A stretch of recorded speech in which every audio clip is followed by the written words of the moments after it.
Hello royals, nice to see you here again. This is your regular source of royal news and analysis. But before we start, please subscribe to my channel and click the bell icon to receive the earliest notification. Royals hit by fresh Sussex bombshells in Omid Scobie book. Couple's cheerleader-in-chief reveals Harry is ready to forget family row, but Meghan won't return to England because she refuses to dive back into the soap opera. Omid Scobie today lobbed another series of truth bombs at the royal family, including the claim Meghan Markle does not want to return to England because she refuses to dive back into the soap opera.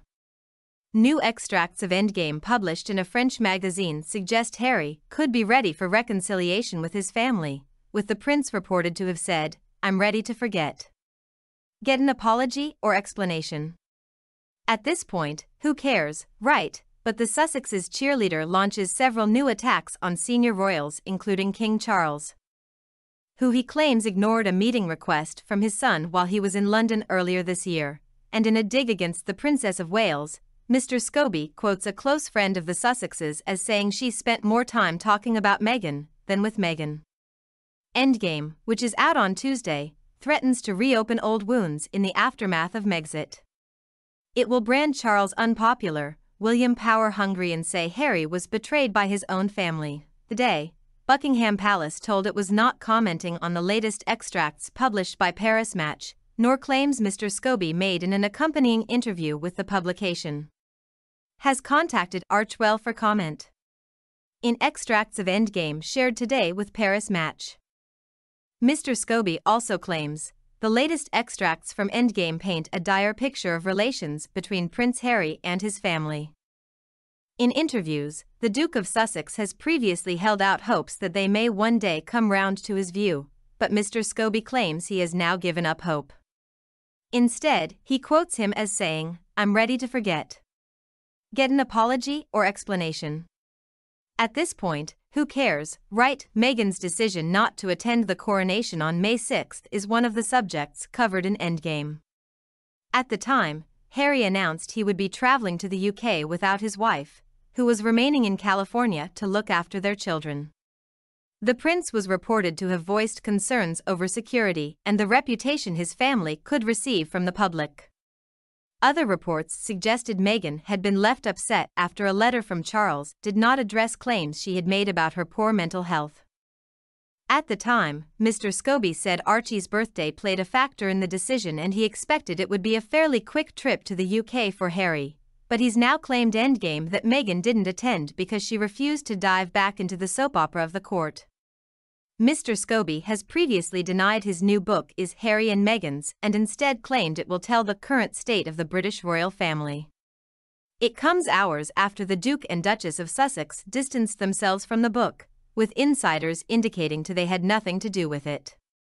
Posting on X last Thursday, Mr. Scobie wrote, "And let's get this nonsense out the way, #Endgame is about the current state of the British royal family.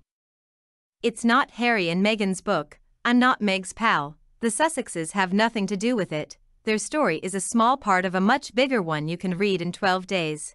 Experts said that the Sussexes favored royal reporter's new biography is threatening a potential thawing in relations between the king and his youngest son.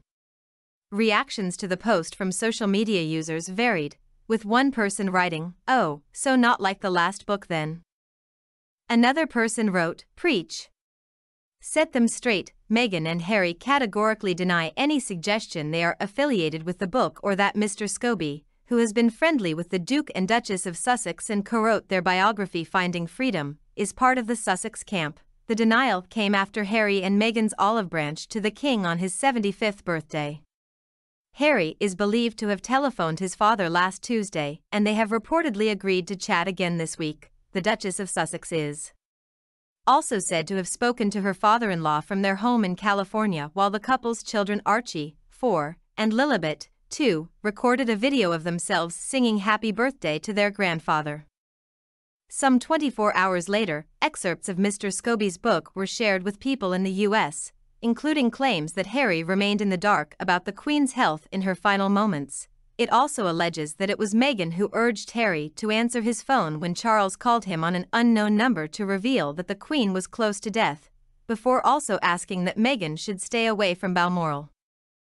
Mr. Scobie writes, Charles had cited protocol, but the reality was that Kate chose to stay back to pick up the children from their first day at a new school. They just didn't want Meghan there, said a former palace aide.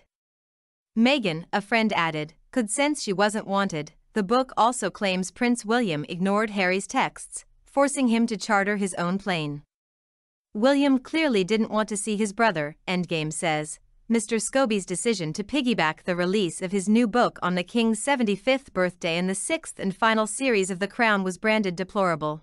Royal journalist and author Phil Dampier told, "We all know that Scobie is their mouthpiece and he gets his information directly or indirectly from the Sussexes.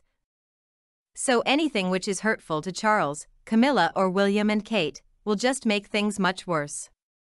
Let's put it this way, I can't see Harry and Meghan coming over for a family Christmas," he added. The king has always left the door open for his son and will continue to do so. But in reality, if there are more serious allegations in Scobie's book, it will set back any chance of a reconciliation. Royal courtiers are said to be furious over the claims made by Mr. Scobie, who alleges that Prince William ignored the Duke of Sussex's calls as he raced to be at the Queen's bedside in Scotland in September last year. Mr. Scobie could be cut loose by the Sussexes and their circle, it has been claimed. Royal commentator Richard Fitzwilliams said, "The timing of this is utterly deplorable. I think the Sussexes will have to think hard about whether or not Scobie is their spokesman or their friend. It will be interesting to see if Harry and Meghan will still want to be associated with Scobie after this." He added, "Of course, the fact that it's been leaked to People magazine makes one wonder what's been going on behind the scenes." Royal insiders have torn into Mr. Scobie's claims that Prince William ignored his brother's calls as the late Queen lay dying in Balmoral last year. They are said to be furious over the claims made by Harry and Meghan's biographer Omid Scobie, who alleges that the Prince of Wales ignored the Duke of Sussex's calls as he raced to be at the Queen's bedside in Scotland in September last year.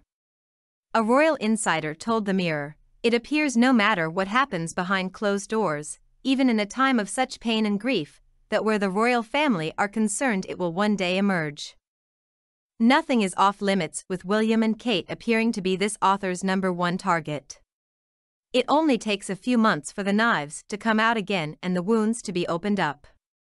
In an excerpt of his latest book, Endgame, Mr. Scobie alleges that Prince Harry was kept in the dark about the Queen's health in the hours before she died, and that Prince William feels that he has lost Harry and doesn't want to know this version of him. Mr. Scobie said Harry, 39, and his 42-year-old wife Meghan had no idea the royal family were preparing for the Queen's death last year. In Endgame, Mr. Scobie recounts how the Sussexes had visited the UK for a series of engagements in September 2022 when the palace announced that Queen Elizabeth had been advised by her doctors to rest. He writes, "By the next morning, the Sussexes had no idea that Buckingham Palace was already planning for the Queen's final hours and the first days of the monarchy's new era, until the Duke's phone started ringing. An unknown number. He usually ignored those. Meghan told her husband to pick up the phone and he accepted the call just before it stopped," the author wrote. He continues, "Harry hadn't spoken to his father much that year, but this was not the time for any father and son tension. Charles told him he and Camilla were about to leave Dumfries House for Balmoral, where Princess Anne was already by the Queen's side. He told Harry to make his way to Scotland immediately. Harry sent a text message to his brother William asking how he and Kate planned to Scotland and whether they could travel together but got no response," Mr. Scobie claims. He was later told Harry had managed to secure a flight with his uncles Prince Andrew and Prince Edward. "It was upsetting to witness," Mr. Scobie claims he was told by a source close to the Sussexes. Harry was completely by himself on this. Mr. Scobie alleges that palace sources briefed certain newspapers that Charles had personally shared the news of the Queen's illness with his son. He quoted a friend of the Duke who said this left Harry crushed. The author also suggests William and Harry's relationship is beyond repair because the Prince of Wales sees his brother as a defector, and in the extract shared with People, he claims there is no going back for the brothers and absolutely nothing has changed since the Duke of Sussex released Spare earlier this year. A spokesman for Buckingham Palace refused to comment on Endgame, due to be released on November 28, when approached by. The latest bombshell accusations come just hours after Harry and his father shared cordial 75th birthday call. Harry is believed to have phoned his father on his special day yesterday to wish him happy birthday in a call thought to be the estranged royal's first phone chat in 6 months. King Charles and Harry are understood to have had minimal contact for months, particularly since the release of Harry's tell-all memoir Spare, published in January, and a Netflix series, which was released the month prior to that. Meghan is also said to have spoken to her father-in-law to pass on her wishes from California. And the couple's children Archie and Lilibet recorded a video of themselves singing happy birthday to their grandfather, the Telegraph newspaper reported. The report claimed Charles and Harry will speak again next week after their call marked a shift in tone and a turning point between the pair. Harry and Meghan previously said they had no contact from Buckingham Palace about an invitation to Charles's 75th evening birthday event. The Sunday Times reported that Prince Harry had turned down an invitation to the birthday bash. But a source close to the Sussexes told they were not invited to Charles's party. They had not received any invitation and were unaware of any celebrations until the stories came out. The insider previously said, adding, "I'm sure the Duke will find a way to reach out privately to wish His Majesty a happy birthday like he has always done." Buckingham Palace previously refused to discuss the King's plans. The palace refused to comment on reports the father and son spoke for the King's birthday and are due to speak again next week when contacted by. Has also contacted representatives for Prince Harry for comment. Meanwhile, the Prince and Princess of Wales were seen enjoying a late night out as they departed Clarence House close to midnight after King Charles's glittering 75th birthday party last night. They were joined at the monarch's birthday celebration by his niece Princess Beatrice, Princess Margaret's daughter Lady Sarah Chetto and Princess Anne's daughter Zara Tyndall and her husband Mike Tyndall. Lady Susan Hussey, 84, the former lady-in-waiting to the late Queen Elizabeth II, was also in attendance, sporting an elegant blue shimmering gown, while Jules Holland also made an appearance. Other family members attending Charles's birthday event also included the Duke and Duchess of Gloucester and David Armstrong-Jones, the second Earl of Snowdon, the son of the late Princess Margaret and Anthony Armstrong-Jones. So what do you think about this news, guys? Thank you for tuning in to today's discussion. As always, I encourage you to share your thoughts in the comments section below. Stay tuned for more updates on the intriguing world of royalty. Until then, thank for watching. We'll see you again with some more fascinating news about the royal family. Thank you.